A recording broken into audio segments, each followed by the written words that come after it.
Hey everybody, the Miss Peg here, and we are still continuing our skills practice and sample test questions for the FSA Algebra 1 EOC review. Today we are working on what I call standard CED 1.4.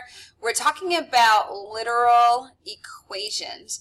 Literal equations are when you see something here, you notice in this strain right here, let me get my highlighter, there is no number in there. It's all variables.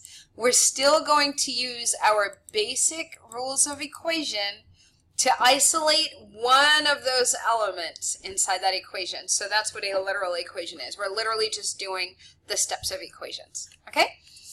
So let's dive right into this, where number one, let me make sure I have my pen on here.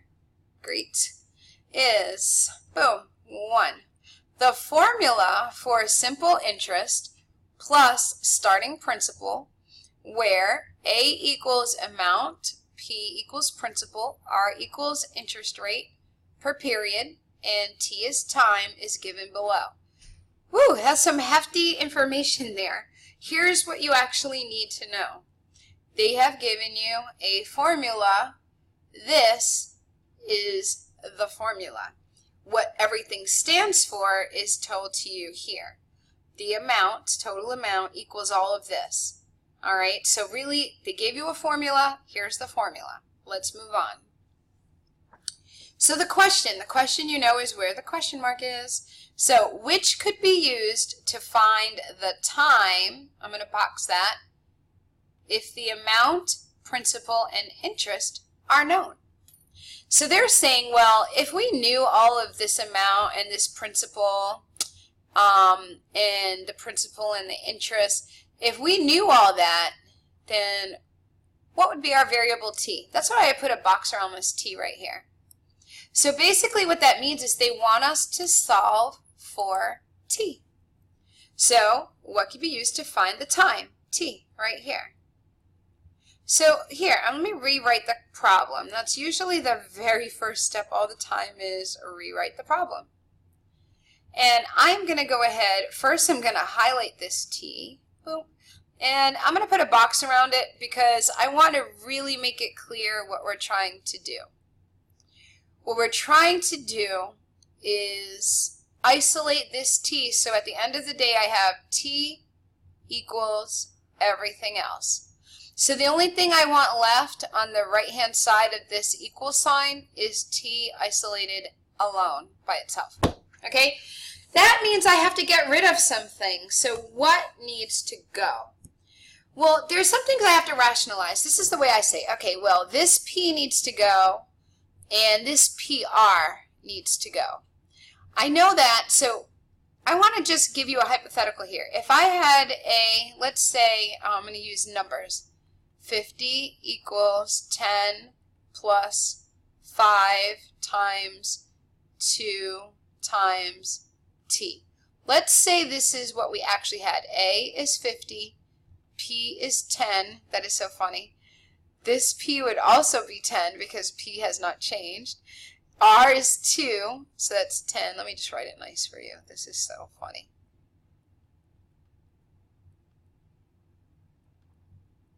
Okay, that says 10 times 2.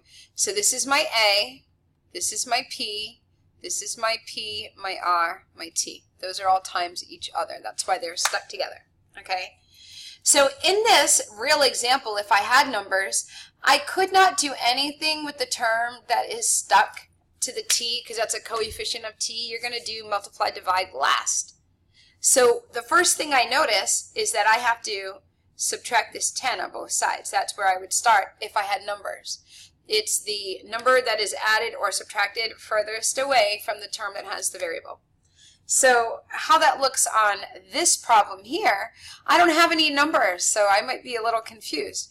So they want us to just say, well, let's deal with this P, let's minus this P on both sides. Okay? You know, whenever you do the inverse operation, P minus P, that just cancels out, and I'm left with PRT. PRT. Again, I'm going to box this T because that's the one that I want to leave isolated at the end. Equals, over here I have A minus P. I can't just write a minus p or AP stuck together. All of that is wrong. Let me show you how you write it. You write it like this, a minus p. Literally, I wrote it how I said it, a minus p. So they're not like terms because they're not the same variable. They're two different things altogether. So a minus p is acceptable. All right? So now we have a minus p equals PRT. Isn't this confusing? Wow. So this is the coefficient. So if I multiplied these two together, p and r stuck together, if those were both numbers like over here, 10 times 2 would be 20t. Well, now that's stuck in front of the t, that variable t, I would divide it out.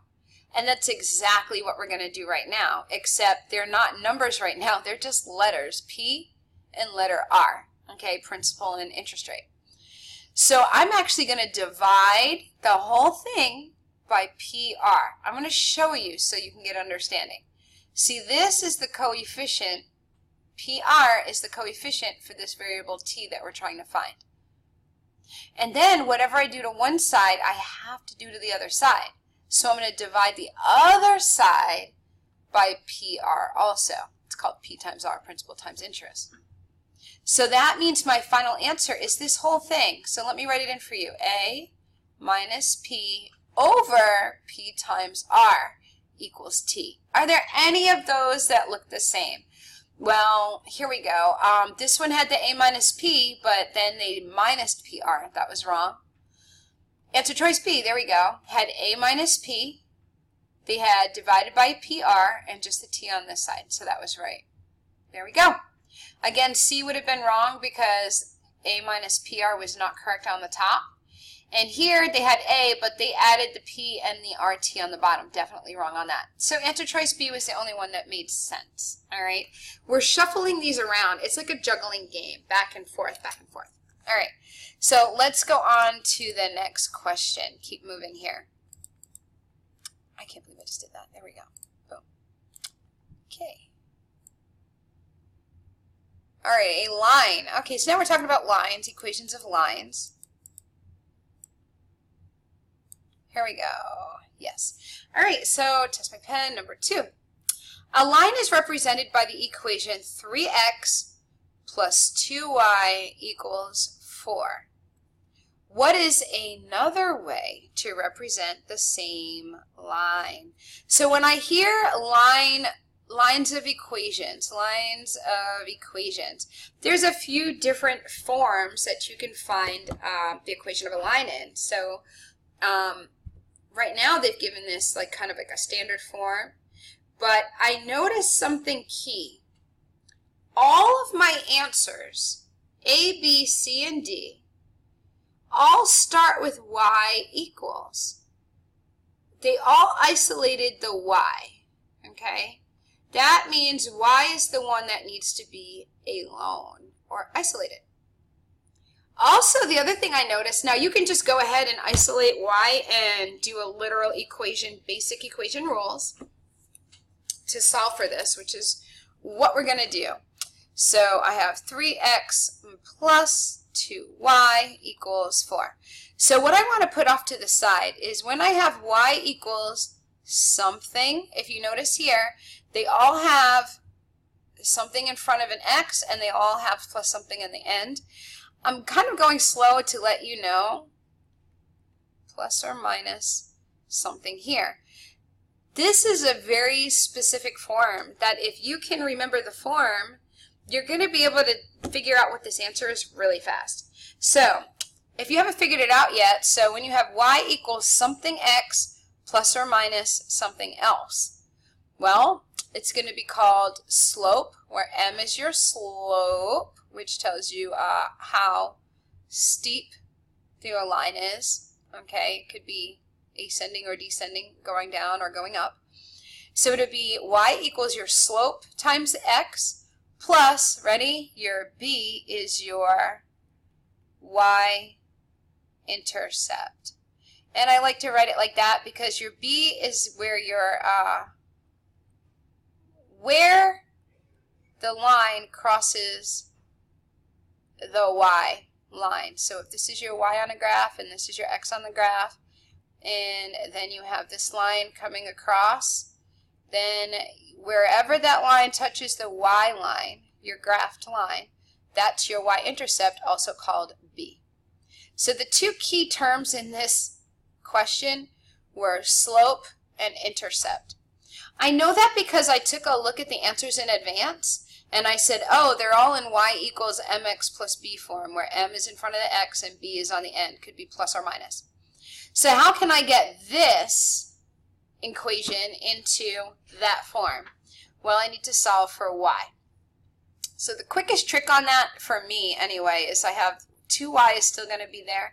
I have to deal with this 3x first.